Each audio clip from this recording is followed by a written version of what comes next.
The Bellwether Revivals by Benjamin Wood. She was reading an old paperback, tilting the pages into the second-hand light of the vestibule with one hand and cradling a clove cigarette between the fingers of the other. Her reading glasses were too big for her face, square with rounded corners like projector slides. After a moment, she glanced up from her book and smiled. "One thing I know about church," she said, "is to learn where the exits are. It's like being on a plane, have to get out in an emergency." Her accent was genteel, proper, the stuff of elocution lessons, but there was also something uncertain about the way she spoke, as if she was trying hard to rough up the edges of her sentences. She had dropped the G of being, and it sounded strange. "I'll try to remember that for next time," Oscar said. "Oh, I don't think you'll be coming back in a hurry. Too much Jeremiah, not enough choir. Am I right?" He shrugged. "Something like that." "Well, I can hardly blame you. They were almost perfect tonight, weren't they? The choir, I mean." She offered him her cigarette pack, and he shook his head. "Sometimes the beaters aren't concentrating and their timing suffers, but tonight they were really with it." "Yeah, I thought so too." As Oscar stepped closer, she studied him with a quick motion of her eyes. He wondered if she would see the same things in his face that he saw in the bathroom mirror every morning. Those straight, innocuous features that might just pass for handsome. The beginner-sloped nose that water streamed down when it rained. That narrow jaw he'd inherited from his mother. He hoped that she could see past his work clothes, the faded leather jacket he wore over his nursing uniform, and the trainers he'd put through the washing machine so many times they were clean, but somehow gray. "Are you sure you don't want a cigarette? I hate smoking on my own. It's so depressing." She lifted the paperback and examined its cover. "What about Descartes? We could smoke him. There's enough material here to roll a good cheroot." She snapped the book shut before he could answer.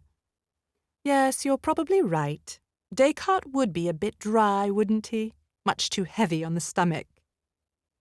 There was a moment of silence. She drew on her clove again. "So, do you have a name?" "Oscar," he said. "Oscar. That's nice." She spoke his name out into the night, pondering it, as if she could see it scrolling across the sky on a banner pulled by an airplane. "Well, Oscar, don't take this the wrong way or anything, but church doesn't really seem like your scene. I was watching you in there. You didn't know a bloody word of any of the hymns." "Was it that obvious?" "Oh, it's not a bad thing. I'm not exactly St. Francis of Assisi myself." "To be honest, I just sort of stumbled in. Something about the music, the sound of the organ. I can't quite explain it." "That's my excuse, too." She breathed out another whirl from the side of her mouth. "My brother's the organ scholar. That was him playing tonight. I'm just a tag-along." "Really?" "Really. It's not the kind of thing I'd bother to lie about." "Well, he plays that thing better than anyone I've ever heard. You can tell him that from me." "Oh, he doesn't need any more positive reinforcement," she said, laughing at the thought. "His head's going to swell up like a bloody zeppelin when I tell him you only came inside for the music. He'll take all the credit for that.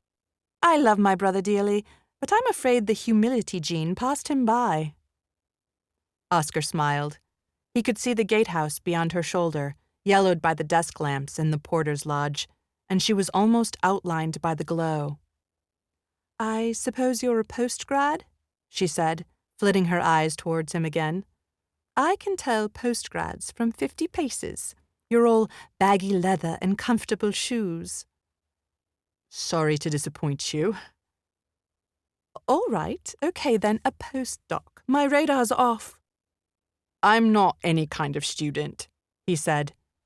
"You mean You don't go here at all? It was as if she had never met anyone from beyond the hallowed grounds. But you look so— So what? serious. He didn't know if this was a compliment or an accusation.